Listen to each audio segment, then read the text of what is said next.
Hi there. Okay, my name is Art. So today we will be talking about IELTS. Okay, so what is IELTS? IELTS is International English Language Testing System.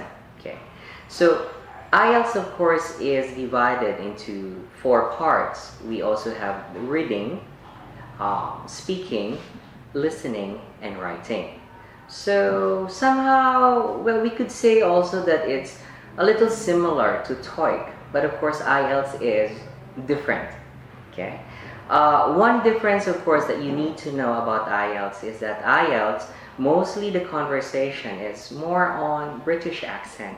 Okay, so as you know of course that it's actually the British Council who made IELTS, so that is why of course they are also using most vocabularies are also British spelling and also with a British accent. In case you don't know, of course, that there are really difference between American English and also British English. Like for example, like maybe you would hear like the word data, and then suddenly you're going to hear data. So what would be the difference? Data actually is also correct. Data, on the other hand, is also correct. Both are correct. The difference is, of course, with the use of the English. Data is American English, while data, of course, is British English. So, if you are here to study IELTS, that's one thing you need to know. Because in IELTS listening, you will be hearing a lot of British accent, and also at the same time, they will be using also spelling in British. Okay. There is also a difference when it comes to British spelling and also with its American spelling. Like for example, we have the word color. So in American English, color is C-O, or the spelling of color is C-O-L-O-R. But in British, it's C-O-L-O-U-R.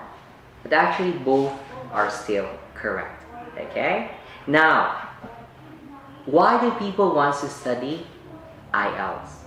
Of course, the reason for this is for people who wanted to work in another country, and also for people who wants to migrate in another country. Okay? Now, enough with this one. So let's move on, of course, to the main thing. Today, we will be talking about what we call IELTS listening. Okay? IELTS listening is also divided into 4 sections. Section 1, well, section 1 is really easy. It's the easiest one, okay? Section 2, well, so far section 2 is also easy because it's all about the conversation between 2 persons. Third section, it's all about education. So you will be hearing 2 people talking. Usually it's a teacher and a student, or it could be a tutor and a student. And then the 4th one is considered to be the most difficult part because of course it's all about academic lecture. Okay? Now, before we start our listening, of course I'm going to give you some tips.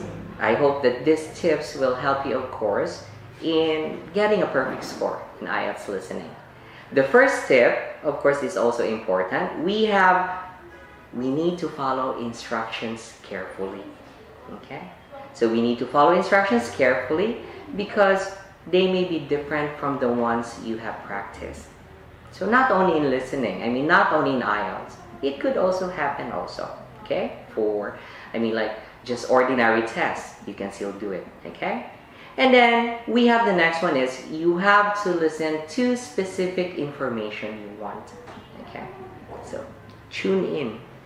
Okay, you have to listen to the specific information you want or is needed. Okay. Next, of course, is we need to try, or it's also important to anticipate, okay, what the speaker will say. Because if you try to anticipate what the speaker will say, then of course, well, anticipating the speaker itself can help you also predict the question. Okay? Predict what is going to happen next. Okay? And we also have, well, most students actually, they have also worries about vocabulary. Okay? So like, for example, if they don't know the meaning of the vocabulary, then suddenly they can't remember also, or maybe like they cannot move on or continue listening.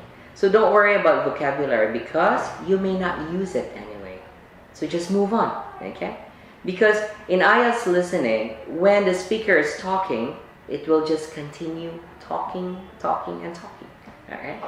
So it will not stop. Like, for example, you will say, excuse me, can you repeat again? No, you cannot do that, okay? Next, of course, is if you do not know the answer to the question, then move on to the next one, okay? Because as I said earlier, the speaker or the speaker in the listening tape will not stop talking. So it will just continue talking, talking, and talking. So if you don't know the answer, you have to move on to the next one, all right? So these are actually just some things, of course, that you have to remember and you have to know when it comes to taking IELTS test, okay? Another thing you need to know also is that, well, if you don't know the answer, you have to make an educated guess, okay? Because all the answer or all the choices to the answers are there. So if you don't know, or maybe you missed, okay, the listening or the question, and then you move on to the next one, then you can go back. You really have to answer the question. You know, some other students, when they take the test, if they don't know the answer to the question, they leave it blank. No. Okay? It's not good. In this case, you have given, or you are given a chance to answer. So make an educated guess when you try to answer it. Okay? And then, another thing also that you have to remember also in listening tests is that when you try to listen, and then when you hear that maybe the speaker is talking about a topic that is difficult, or if the speaker is talking fast, don't panic, okay? Don't panic, because of course if you panic, you will also don't know the answer to the question. Just relax, tune in, okay? And of course the last one, if you have time or if you can finish early, there's nothing wrong if you try to go back and check your answers again, okay? So this is the most important thing also in IELTS listening. So I hope that you have learned something today, and good luck when you try to take IELTS listening. Okay, thank you.